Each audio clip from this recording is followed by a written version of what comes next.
friends, today I'm going to show you how I made the Cheats zebra cake that we had at my birthday party on Saturday night. So starting with the vanilla cake mix, I got this one because it was cheap and it didn't have a lot of scary sounding ingredients in it, just some basic flour and baking powder and stuff. Obviously from scratch is better, but who has time or wants to do that many dishes? Not me, that's for sure. So did that one, and then this chocolate cake mix, which is the same, just a cold 75-cent job. And again, not very many ingredients, so that is a good thing. And these were also good because some of the ones that were more expensive and came in boxes included frosting, but I didn't want that because I had a plan for the frosting, which you will see in a minute. And don't worry, it's not complicated or scary. This is such an easy recipe to do if you're looking for a effective looking but also cheap and fast cake.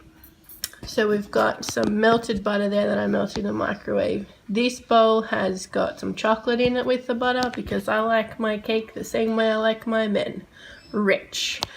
And we are going to add some eggs now. So I'm just following basically the instructions on the back of the packet, except that I added extra butter. So instead of 40 grams of butter, I added in 100 grams of butter because, you know, butter, it's good, right? It's, yeah, I think that it adds a bit more richness and a bit more sort of moist texture to the cake. So we got 2 eggs in each bowl, and these are, oh, there's some shell. These are my eggs that my mum's chickens laid. So, you know, nice and fresh and wonderful. And then we're just adding 160 mils of milk into each bowl, and that's just full cream cow's milk that we keep in our fridge for our daughter. And add that in, and then we're going to add in the melted butter. So there's the melted butter with the chocolate, that'll go into the chocolate one obviously, but just 100 grams of melted butter in that one.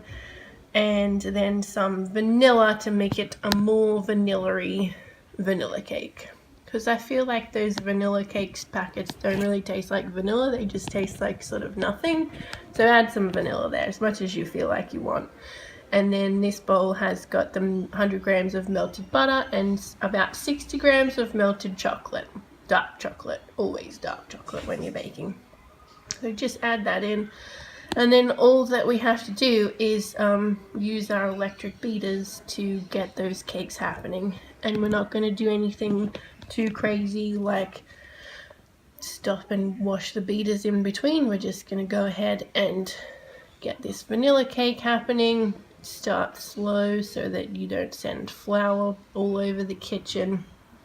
And if you need to, stop and scrape down the sides with a rubber spatula so that you make sure you get all of the cake mix involved in the batter. And see how it gets a lot lighter once you've been beating it for a while? That's how you know it's good and ready to go. And then just swap over to the chocolate cake mix, and same thing again.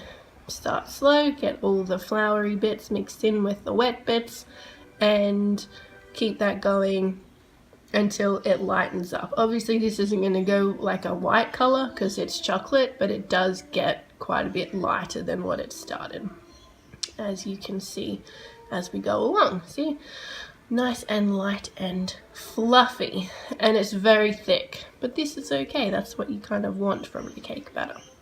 So once that's done and nice and thick and light and fluffy, take your beaters and put those in the sink ready to get washed. And then we're going to bring in our cake pans.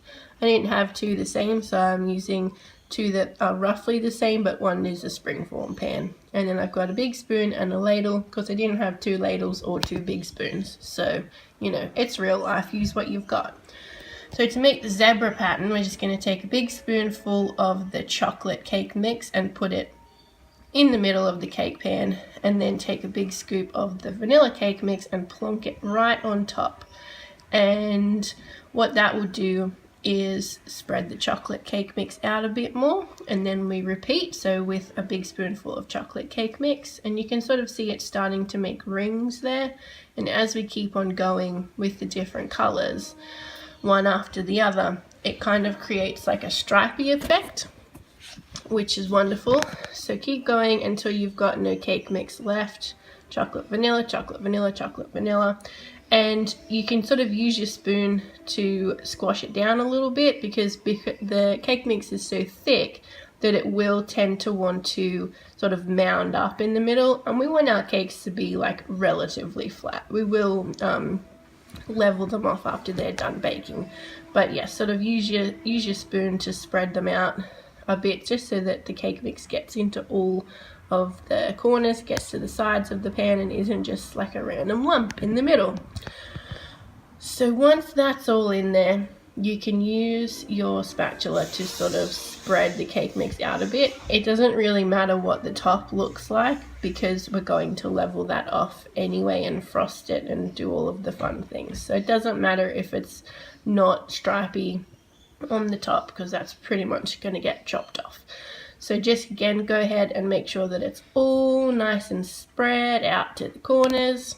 And then we're going to put those in the oven, and they went in at 180 degrees Celsius for 40 minutes until a skewer comes out clean. And as you can see, they're nice and baked now.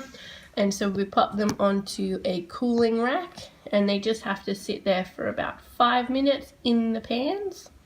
And once it's been 5 minutes, we can go ahead and take them out of the pans and leave them to cool until they're completely cool.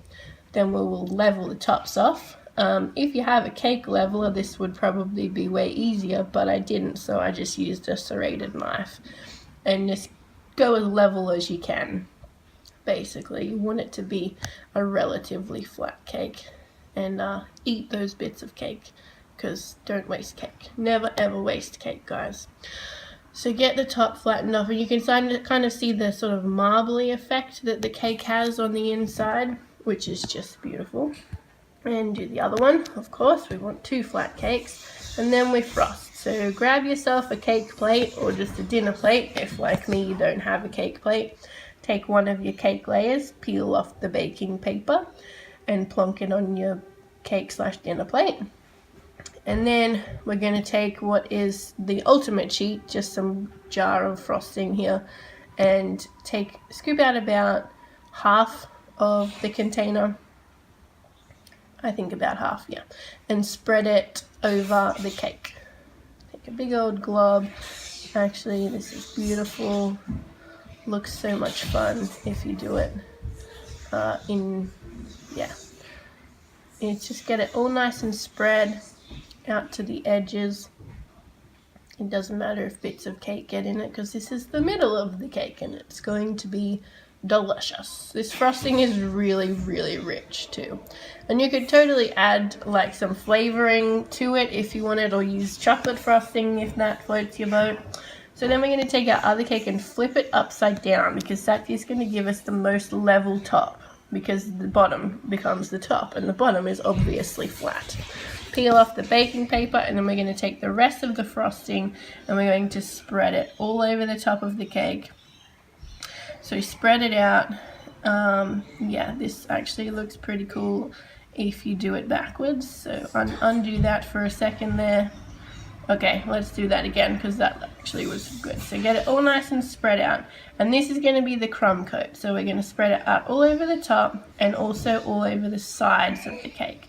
And the crumb coat, if you don't know, is the layer of frosting that you put on to catch all of the crumbs, so that when you put your final layer of frosting on, you can't see any like brown bits in the frosting. It's just pure white. So once that's done, we're going to take that and put it in the fridge. And I'm really sorry if you guys can hear my son crashing around in the background. This is the story of my life, and I did ask him to be quiet, but it's hard when you're 5 to be quiet. So once that's nice and set, we're going to grab our other tub of frosting, because, you know, cheating is wonderful. And we're just going to plonk that whole thing out on the top and spread it out. And see how it's it's nice and white, and you end up with no crummy bits in the side there. So spread it around the sides, spread it over the top. The other thing to do is make sure that when you're putting your top layer of cake on the bottom layer, oh my goodness, Squish, can you be quiet please? If your layers, if your cake pans are not exactly the same, you need to make sure that you've got them pretty evenly spread. Because my cake was slightly crooked, but this is fine. You can't really tell from the top. And I'm just texturing the top here to make it look fluffy, because that was the look I wanted to go for on this occasion. But obviously, if you're looking for a perfectly smooth cake, do that. You do you. And that, guys, is how we cheat our way to a zebra cake. So I hope you enjoyed learning how to make it, and now I'm going to show you how it looks when we cut it. Sung at. Aggressively. We were singing it too, right? Yeah. I just like the song. I like to sing it. I saw your work. Would you like me to sing it in Latin? Does that make it better? What about if I have a recording of it on a boombox and hold the boombox on my shoulder? Does that count being something? Oh wow. Oh my god. That is a fancy looking cake. Yeah. What's inside of it? What flavour? Big time proof.